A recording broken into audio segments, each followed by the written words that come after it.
I'm here for the next 2 days at Cranach Hall, up here in Cheshire, which is home this year to the Dynarod Annual Conference and Awards. Dynarod have been great over the last 2 years as the headline partner for Antarctic Odyssey, but now for Xtreme Everest, our biggest mission yet.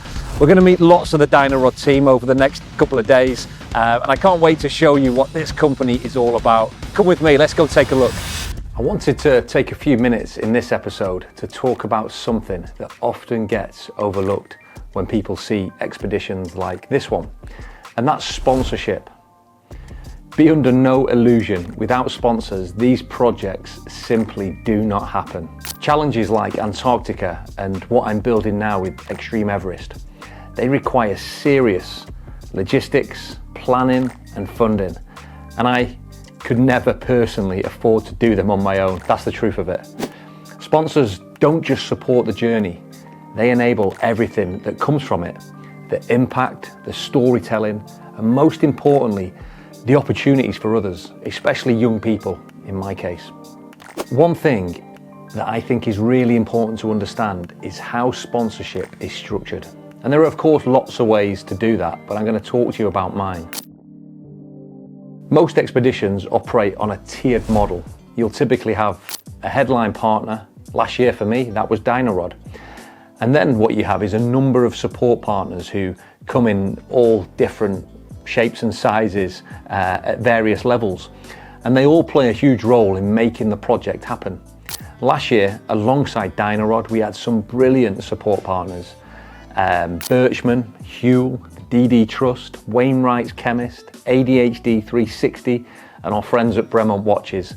These were brands and organisations that didn't just put their name to the project, they really got involved because they believed in the purpose, which meant they were able to add real value to the journey. Then what you've got is what I like to call supporters in kind.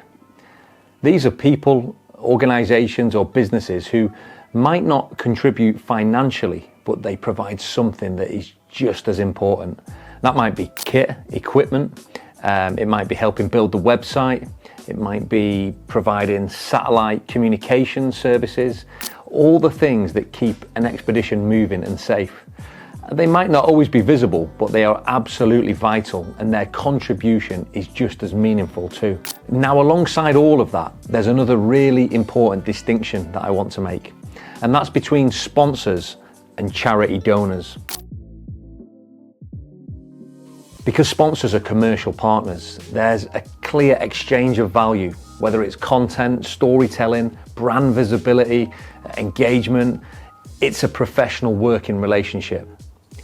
Charity donors are completely separate.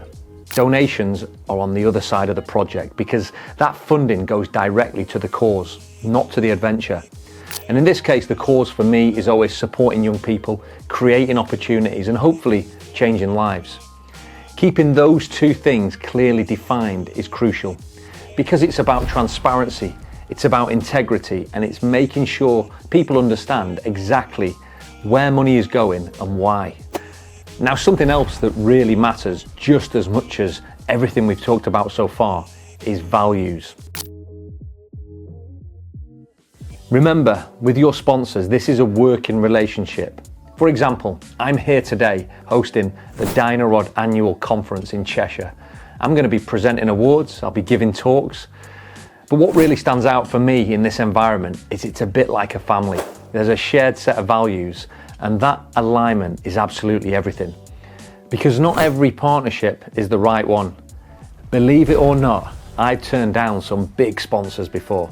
So I choose not to work with alcohol brands, gambling companies, cigarettes, vaping, not because they're bad people or bad businesses, but because of the work that I do with young people, with cadets, with scouts, with schools. They're not the kind of things that I want to promote or encourage. And that's an important message. Just because an opportunity is there, it doesn't necessarily mean it's the right one. Don't forget that. Now, looking ahead, relationships really matter a lot. Dynarod, for example, have come back on board for the next project, the biggest project that I've ever done, which says everything about the strength of the partnership. It's been very exciting. and it's incredibly privileged to carry that Dino Rod flag. So we took him to the South Pole, so now we've got to put him on top of the world, this little guy.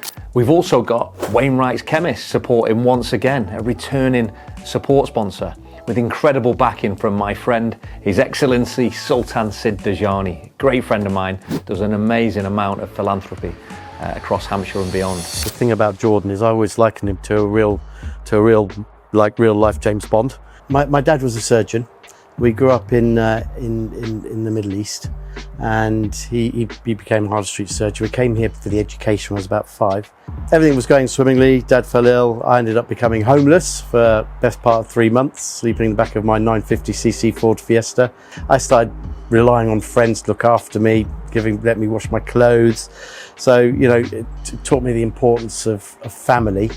I had an opportunity to get a job. I worked hard at that job. I did all the work that nobody wanted to do. I just learned experience. I just learned value. I learned reliability. I learned how to work hard. I learned how to work 7 days a week. And eventually, I found this 5-acre roundabout, and I've been here 22 years. And a very strong believer in that we should not accept things we don't like. We should try and change them for the better. Not disrupting or change for change's sake, but for better. And so I've always helped out. I've always given money. Or, you know, I've even sponsored a students' award now for the last 30 years. Always done it. If we don't help each other, I needed help. But if we don't help each other, where would we be? Sid is, first and foremost, he's a great friend. I'm one of many people that Sid supports. A lot of organisations, a lot of charities, and he does a lot of good. Not just in my life, but in lots of people's lives. And as long as I've known him, he's been giving to help people. Although yes, he's a support sponsor, so with Wainwright's Chemist, but for me, he's a philanthropist more than a sponsor. He's a supporter. He wants to help do some good. And Sid doesn't need my help. He doesn't need any help from me. But the way I help pay Sid back, if you like, is by paying it forward to help young people. Sid's passionate about the next generation, and I'm a vehicle that he can use to help give back, if you like. Making me emotional now. But you know what, I go to work every day as a community pharmacist and I help people, and then it's nice to help outside of work as well. And it's about your conscience, isn't it? And if you can help, you help. You know, it's great to help each other, because what I get out of you is inspiration. What I get out of you is discipline. What I get out of you is to be remembered for doing things for the right reasons. You do things I can't do. You're a different tool in the same toolbox. And you do a lot more things that I can't do. Yeah. And this year we also welcomed the Ulysses Trust, an organisation that were founded off the back of an Everest expedition themselves. And they dedicate their work to supporting Army cadets. The Ulysses Trust provides funding assistance to challenging expeditions and adventurous activities that involve members of the Volunteer Reserve Forces and the Cadet Forces of the UK.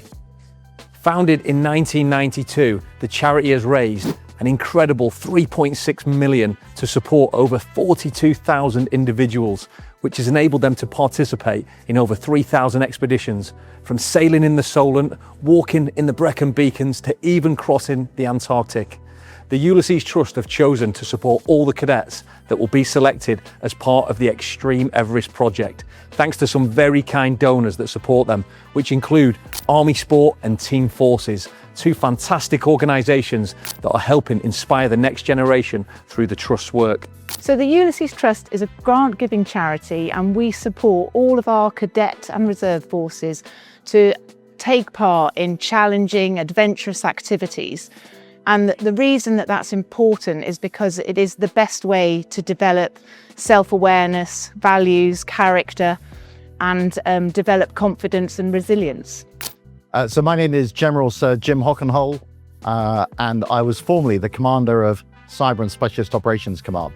So I think the cadet forces are absolutely vital. It provides a really important link between the military and society, but it also enables us to give, I think, hope to a future generation, to teach them skills, to teach them self-reliance, robustness and resilience.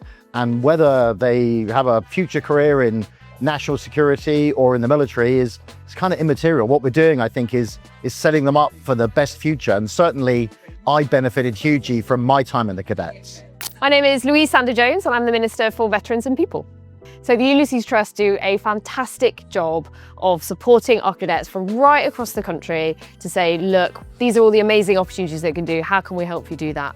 And it's just amazing how many people are coming together to help cadets and just give them opportunities they're just not getting anywhere else. I think we can get really stuck in the same old going to school, the same old routines, and we never really get that challenge. And I think it's only by challenging ourselves outside of the norm that we really understand what we're capable of. So if you're able to go out there, go somewhere, get a little bit scared, get a little bit wet, a little bit cold, a little bit tired, that's when you actually start to learn and to grow as a person, realize who you are, realize what your strengths are.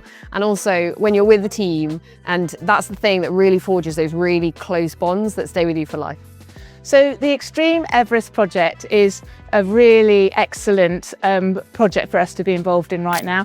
It's like coming the full circle from that very founding expedition up Everest that the Ulysses Trust was based on, and now we've come so far. We're now supporting a group of Army cadets to go up to Everest Base Camp, which is a really lovely circle, and also with Jordan Wiley being our cadet ambassador, why would we not support such an extraordinary venture? I'm genuinely delighted to have them involved, especially with the opportunities that we're creating together for young people. Bringing sponsors on board though is an ever evolving process, because I'm meeting and speaking with potential sponsors every day. I'm looking for them everywhere I go. You've always got to have your radar up. And by the time you're watching this, there may be a couple more involved, but don't worry, because over the next 2 years or so, you're going to get to know them very well, because my job is to profile them, to showcase them and shout about them. I'm always looking for people and companies that really get behind the purpose. So talking about purpose, what is mine? For me, this is all about inspiring, encouraging, engaging and educating the next generation, and hopefully giving them opportunities that they might not otherwise get. But for you, your purpose might look completely different. And that's the point. Only you can decide what matters to you. I want you to go after it, build it properly, do it with integrity. And if people back you along the way, make sure that you honor that trust. Because when it's done right, it's not just about funding an adventure or an expedition. It's about creating something far bigger than the journey itself. And remember, wherever your expeditions or adventures take you, you should always try and be the difference that makes a difference. If you've enjoyed this episode, please do like and subscribe to our YouTube channel. We really appreciate the support.